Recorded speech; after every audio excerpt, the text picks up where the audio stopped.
नमस्कार दोस्तों। क्या यह भारत का गोल्डन पीरियड है, यानी स्वर्ण युग? क्या राहुल गांधी नरेंद्र मोदी के सच्चाई को सामने ला रहे हैं? और क्या नरेंद्र मोदी राहुल गांधी की सच्चाई को सामने ला रहे हैं? क्या है सच जिसमें आज देश फंसा हुआ? जी हां, आज यही विषय यह है कि कल प्रधानमंत्री गुजरात में थे और गुजरात में कहते हैं कि यह भारत का गोल्डन पीरियड। शब्द किसके हैं? अंग्रेजी शब्द। आप याद करिए, चंद महीनों पहले या कहें साल, कह दें 1 साल पहले, अचानक भारतीय जनता पार्टी आरएसएस के लोग यह चलाने लगे थे, इंडिया मत कहिए, इंडिया हमारा नहीं है, हमारा तो भारत है। तमाम सारे लोगों ने अपने प्रोफाइल में चेंज कर दिया था। राष्ट्रपति ने अपने आप को भारत का राष्ट्रपति शब्द लिखा था। राष्ट्रपति आप, प्रेसिडेंट ऑफ भारत, अंग्रेजी शब्द इस्तेमाल कर रहे हैं लेकिन यहां भारत लिख रहे हैं। उधर आप देखिए, इसी तरीके से प्रधानमंत्री ने भी किया था, इसी तरीके से तमाम हुआ था। G20 का जो सम्मेलन हुआ था, उस सम्मेलन में यही शब्द इस्तेमाल किया गया। क्या कहते हुए कि इंडिया अंग्रेजी शब्द, लेकिन प्रधानमंत्री वहां कहते हैं ये गोल्डन पीरियड चल रहा है भारत का। अब गोल्डन पीरियड क्या होता है कि महंगाई सबसे ज्यादा हो। हिंदुस्तान के इतिहास में सबसे ज्यादा महंगाई भारत के ही आंकड़ों के मुताबिक, सरकार के आंकड़ों के मुताबिक सबसे ज्यादा है। आज किसी भी चीज का दाम पूछ लीजिए, बाजार चले जाइए, अपने घर में अपनी पत्नी से पूछ लीजिए, अपने उस शख्स से पूछ लीजिए जो पूरा मैनेजमेंट संभालता है, वो बता दे। एक चीज, बच्चों की शिक्षा कितनी महंगी हो गई है, यह आप पूछ लीजिए। बेटी बचाओ बेटी पढ़ाओ का नारा देते थे, क्या किसी को कोई ऐसा अवसर मिल रहा है कि जिसके आधार पर यह कहा जा सके कि सरकार के पास इस खोखले नारे के अलावा उनके लिए कुछ नहीं?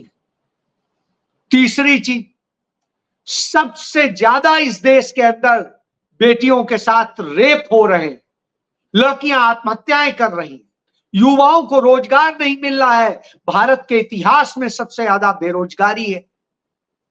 और यही नहीं, युवाओं के आत्महत्या की दर इतनी बढ़ गई है जो अपने आप में शर्मनाक है।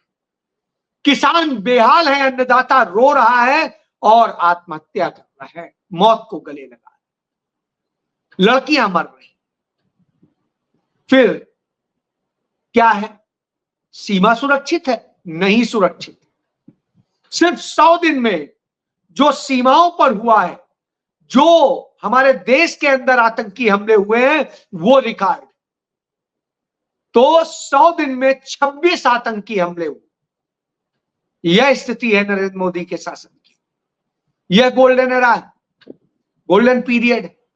बहरहाल, इसके बाद क्या आप कहें? क्या सामान्य उद्योग बढ़ रहे हैं, व्यापारी बहुत लाभ कमा रहा है? नहीं। आज जिस व्यापारी से आप बात करेंगे वही रोता हुआ मिल जाएगा। और वो जीएसटी से परेशान है, वो सरकारी तमाम खाना पूरी से परेशान है, और वो परेशान है इस बात से कि किस तरीके से उसकी आवाज कोई नहीं सुन रहा है, वो रो रहा है, उसका सब कुछ बर्बाद हो रहा है। तो खुश कौन है? क्या मकानों की कीमतें कम हो गई हैं? नहीं, बहुत बढ़ गई। इतनी बढ़ गई है कि सामान्य व्यक्ति की पहुंच से बाहर हो गया है अपना घर बनाना। फिर क्या गरीब वर्ग को कितना क्या मिल गया? तो आप कहेंगे उसको भी कुछ नहीं मिला। 5 किलो अनाज का झुंझुना पकड़ाया गया, इसके अलावा उसको बर्बाद करके रख दिया। तो किसको मिला? सड़कें बहुत अच्छी बन गई हैं। उदाहरण देखिए, पिछले साल नरेंद्र मोदी ने मुंबई एक्सप्रेसवे का उद्घाटन किया और आज जब मैं आपसे बात कर रहा हूं, उनके जन्मदिन पे बात कर रहा हूं, जो बेरोजगारी दिवस के रूप में मनाया जाता है इस देश में, उसमें वो इतने बड़े बड़े गड्ढे हो गए और इस देश की सबसे ज्यादा टोल लेने वाली सड़क। तो साहब, कौन सी सड़क सुरक्षित है, कौन सा एयरपोर्ट सुरक्षित है? जो नरेंद्र मोदी के समय बनाया, उसके पहले बनाया तो अच्छा है, आप चिंता मत करिए। क्या रेल सुरक्षित है? नहीं है। हालात तो ये हो जाती है, एक ट्रेन चलती है वंदे भारत और उसका नरेंद्र मोदी उद्घाटन करते हैं कि दिल्ली से वाराणसी के लिए, तो बीच में हर स्टेशन पे जो है भारतीय जनता पार्टी के नेताओं को हरी हरी झंडी दिखाने के लिए लगाया जाता है, जिससे प्रचार। इटावा में वहां की विधायक दिखा रही थी, धड़ाम से ट्रैक पर जाके पलट के गिरी। सबने कहा ट्रेन चढ़ जाएगी, बच के रहो। तो यह स्थिति है, ट्रेनों का आज कोई भरोसा नहीं। कितने ट्रेन हादसे हुए हैं ये अपने आप में रिकॉर्ड है इस 100 दिन में। तो यह आप समझिए कि ना आप ट्रेन में सुरक्षित हैं, ना आप एयरपोर्ट पर सुरक्षित हैं, प्लेन में सुरक्षित हैं, ना आप सड़क पर सुरक्षित हैं। नशे में पूरा देश किस तरीके से वो गुलाम हो रहा है, इसके उदाहरण आते हैं। पार्लियामेंट्री कमेटी की रिपोर्ट बताती है कि कैसे देश के युवाओं को नशे में जकड़ लिया गया। नशा जहर की तरह से उनकी रगों में दौड़ रहा है। और इसका धंधा कहां से होता है, किस रास्ते से आता है? नरेंद्र मोदी के ही सबसे खास हैं। वही अडानी, उन्हीं के पोर्ट से, मुद्रा पोर्ट से ही पकड़ा गया है हर बार। गुजरात के पोर्ट में ही हर बार पकड़ा जा रहा है। बड़ी बड़ी खेपें लाखों लाखों करोड़ रुपए की हो चुकी है। तो आप यह समझिए यह दशा है। बहरहाल इसी को एक नरेंद्र मोदी गोल्डन पीरियड कहते हैं, तो यह गोल्डन पीरियड उन्हें मुबारक। बहरहाल नरेंद्र मोदी इसके बाद में जाते हैं उड़ीसा और उड़ीसा में जाकर कहते हैं कि मैं सीजेआई के यानी चीफ जस्टिस ऑफ इंडिया के घर पे गणेश पूजा को पहुंच गया तो कांग्रेस को इतना बुरा लगा कि कांग्रेस का पूरा इकोसिस्टम मुझ पे टूट पड़ा। कांग्रेस के सिंगल नेता ने इस पर कमेंट नहीं किया। किसी एक भी जिम्मेदार नेता का कमेंट कहीं दिखा दे तो जो कहा जाएगा हर जाएगा। उसने कोई कमेंट नहीं किया, इसे इग्नोर किया। लेकिन जनता बोल रही, वो लोग बोल रहे हैं जो सुप्रीम कोर्ट से न्याय की उम्मीद करते थे, जो चाहते थे कि सुप्रीम कोर्ट कुछ करे, वो बोल रहे। तो उन्होंने बोला। और जब नरेंद्र मोदी इस तरह की बात करते हैं तो निश्चित रूप से लोगों के बोलने का क्रम बनता भी है, बोलना भी चाहिए। क्यों बोलना चाहिए? इसी को लेके केसी वेणुगोपाल ने कहा कि सच्ची भक्ति और राजनीति के लिए धर्म के दुरुपयोग के बीच का अंतर किसी से छिपा नहीं। जब महाराष्ट्र में चुनाव नजदीक है तो जो नॉन बायोलॉजिकल प्रधानमंत्री हैं वो महाराष्ट्रियन पोशाक में नेहरू टोपी लगा करके किस तरह से गणेश पूजा के लिए के नाम पर पूरे विस्तृत कैमरे लेके 4-5 कैमरे लगा करके और क्रू के साथ वहां जाने का फैसला करते हैं। इतना ही नहीं, जो हमारे यहां नियम है, परंपरा है, गाइडलाइन है न्यायपालिका के लिए कि उसको बिल्कुल पृथक रखा जाएगा, तो उसके न्यायिक पृथक्करण के सभी सिद्धांतों का उल्लंघन करते हुए वो क्या दिखा रहे हैं, से क्या संदेश दे। कार्यपालिका और न्यायपालिका के प्रमुखों के बीच इतनी निकटता संदेह नहीं प्रदर्शित करती तो है क्या? तो महोदय, ये सारी चीजें आती तो इन सब चीजों को लेके उठा। गणेश पूजा का कोई विरोध नहीं करता, हर कोई करता है, लेकिन ये दिखावे का माध्यम नहीं है। मैं इसलिए कह रहा हूं, मैं खुद भगवान गणेश की पूजा करता हूं और भगवान गणेश की प्रतिमा को लेकर के घर पे आता हूं और उसकी विधिवत पूजा करता हूं। विधिवत तरीके से उसका सारा जो भी होता है करता हूं, फिर विसर्जन 10 दिन जब वो मेरे साथ में रहते हैं, उस दौरान मैं दिखाऊं कि मैं उस दौरान अपने गणेश जी के ही पास में उनके चरणों में वही जमीन पर सोता। तो मैं ये इसलिए दिखा रहा हूं, लेकिन ये दिखाने का विषय नहीं है। ये मेरी अपनी श्रद्धा है, अपना विश्वास है, अपना कर्म है। क्योंकि गीता का, यदि आप गीता पढ़े हैं तो आप ये गीता का 17वें अध्याय का 18वां श्लोक है, और उस श्लोक को आपको समझना होगा। ये मैंने निशान लगाया हुआ है, ये आप तो ये जो है, ये श्लोक यही कहता है कि जो भी पूजा है, सत्कार मान पूजार्थ तपोदंभेन चैव यत् क्रियेत तदीह प्रोक्तम राजसम चलम ध्रुवम। यानी जब आप एक्चुअली ईश्वर की पूजा करते हैं तो पूजा ऐसी होनी चाहिए जिसमें दिखावा नहीं होना चाहिए। यदि आप वह पूजा अपने राजसी और दूसरी चीजों के उसके लिए, राजनीति के लिए करते हैं, तो वह पूजा कभी भी सही नहीं हो सकती है। तो इससे आप समझ सकते हैं कि क्या कहा गया है। यह धर्म नहीं है, यह असल में धर्म का अपमान है। और जब धर्म का अपमान हो तो स्वाभाविक सी बात है, यह तकलीफ दे होता है, और इस पर तकलीफ होनी भी चाहिए। मैं इसीलिए कह रहा हूं क्योंकि मैं पूरे परिवार के साथ पूजा करता हूं। ये मेरी दोनों बच्चियां हैं और वो गणपति को उसी तरीके से पूरा पूजित करती हैं, सब कुछ करती हैं, विधि विधान से करती हैं। लेकिन यह दिखाने का विषय नहीं। यह इसलिए है कि गणेश की पूजा एक स्वस्थ परंपरा का परिचायक है। इसने भारत के स्वतंत्रता संग्राम में एक महान योगदान दिया, एकजुट किया था महाराष्ट्र, और देश की आजादी की लड़ाई लड़ी गई थी। पूर्ण स्वराज की मांग उठी थी। बाल गंगाधर तिलक ने इसको लेकर के किया था, जो कांग्रेस के बड़े नेता थे। तो यह एक समझिए। लेकिन नरेंद्र मोदी कुछ भी कहे, आप एक और चीज समझिए। महाराष्ट्र में सांगली और कोल्हापुर दो ऐसे जिले हैं जहां की मस्जिदों में भी गणेश जी की प्रतिमा लाई जाती है और उसकी पूजा होती है। दोनों जिलों, कोल्हापुर में भी और सांगली में आज भी होती है।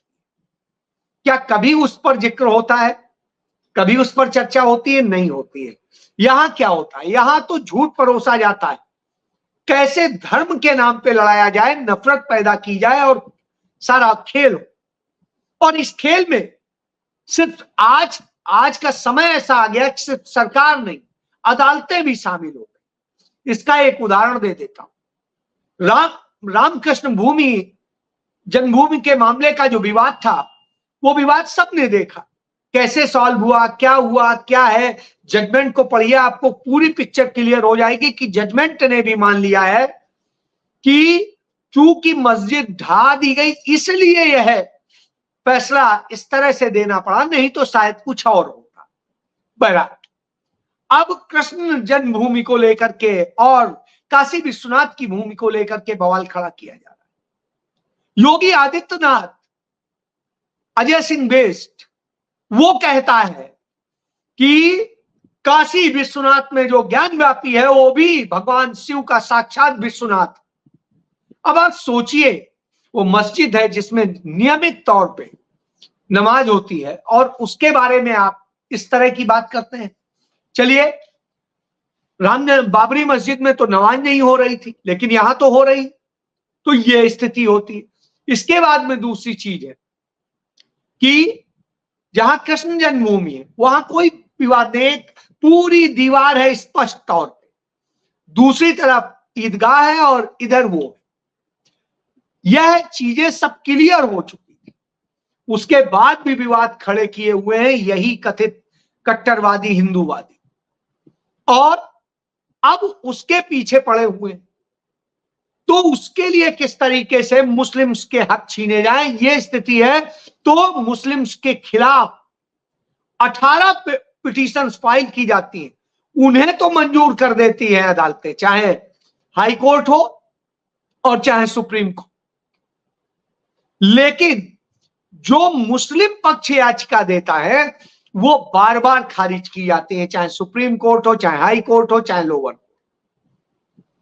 तो यह इस बात का संदेश है कि कैसे नफरत फैलाई जाती है।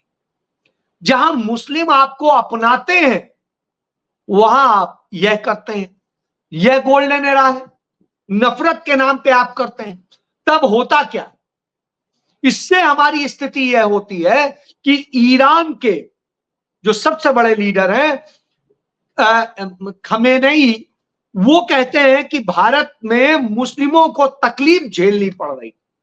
कहीं कोई गलत नहीं कहा उन्होंने, 100% सही कहा। आप मुस्लिम समुदाय के पास चले जाइए, वो खुद बता देगा कि हाँ तकलीफ झेलनी पड़ रही है कि नहीं पड़ रही। तमाम तरह से उनके रोजगार छीन लिए जाए, उन पे हमला कर दिया जाए, वो सामान बेचने निकले उनसे आधार कार्ड मांगे जाए और सब कुछ। भाई आधार कार्ड मांगना, सब्जी बेचने के लिए आधार कार्ड आप क्यों मांग रहे हैं, क्यों कर रहे हैं? तो यह स्थिति है। मुस्लिम है तो आपके यहां बुलडोजर चलेगा, आपके यहां सब कुछ चलेगा, सारे एक्शन होंगे। तो जब यह होता है तो आज सुप्रीम कोर्ट ने एक अच्छा जजमेंट दिया कि 1 अक्टूबर तक अब कोई बुलडोजर नहीं चलेगा जब तक गाइडलाइन नहीं बन जाती है, और इसके लिए विस्तृत गाइडलाइन बनेगी। तो सरकार कहती है कि आपको राज्य के कार्यों में हस्तक्षेप नहीं करना चाहिए, तब सुप्रीम कोर्ट उन्हें समझाता है कि क्या करना है और क्या नहीं करना है। तो यह स्थिति है।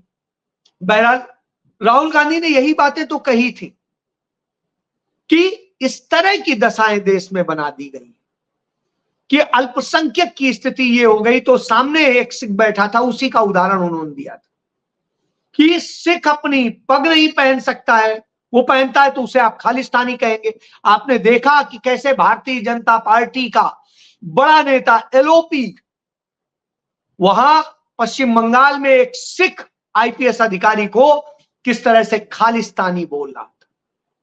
किसान जो हमारे पग पहने हुए प्रदर्शन कर रहे थे अपने हकों के लिए, उन्हें किस तरह से पाकिस्तानी बोला जा रहा था, खालिस्तानी, पाकिस्तानी और न जाने क्या। और मुस्लिम है तब तो फिर कोई सबूत की जरूरत नहीं है, तो एक झटके में आपको पाकिस्तानी करार दे दिया जाएगा। सब हमारे आप जैसे लोगों से कहा जाता है, ट्रोलर कहते हैं कि पाकिस्तान चले जाओ, बांग्लादेश चले जाओ। क्यों चले जाएं? तुम्हारे बाप का है हिंदुस्तान, हमारे बाप का जरूर। हमारे परदादा ने शहादत दी इस देश के लिए, तो मैं हक रखता हूं, खून दिया इस देश के लिए। तुम्हारे किसी ने दी है क्या? जब ये सवाल पूछ दो तो जवाब नहीं होता है। देश की आजादी में क्या योगदान है तुम्हारा, तो कोई आवाज नहीं निकलती है। बहरहाल आपको जो कहना है कहिए। पंडित नेहरू ने, सरदार पटेल ने, मौलाना आजाद ने, महात्मा गांधी ने, सब ने मिलकर इस भारत को कैसे भारत बनाया। 562 रियासतों को जोड़ करके भारत बनाया गया था। भारत ऐसे नहीं बन गया। भारत नाम का कोई देश हमें नहीं मिला था, हमें तो छोटी छोटी रियासतें मिली थी, उन्हें जोड़ के बनाया। आप क्या कर रहे हैं? असल में आप तोड़ रहे हैं।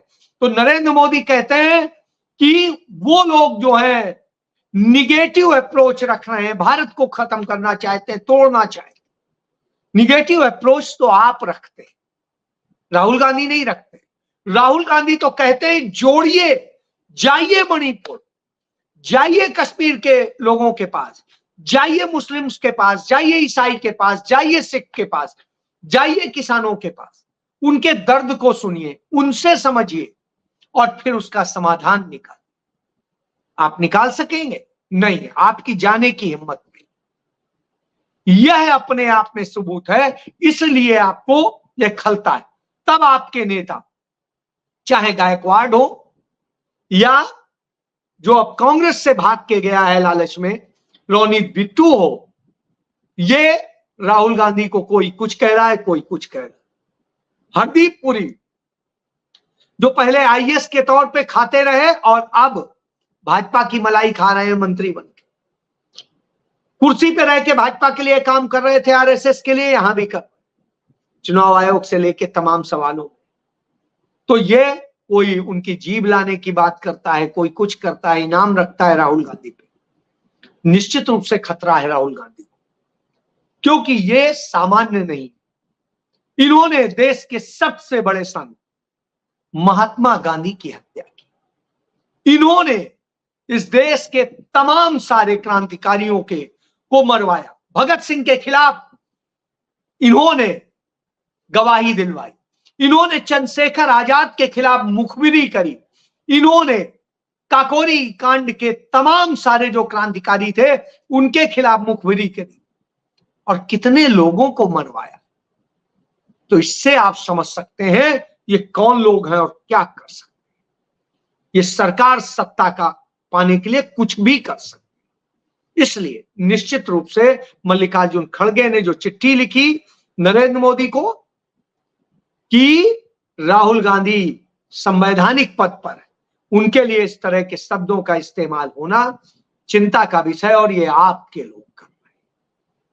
तो अब आप देखिए कौन सा गोल्डन एरा है, कौन सा गोल्डन पीरियड। जय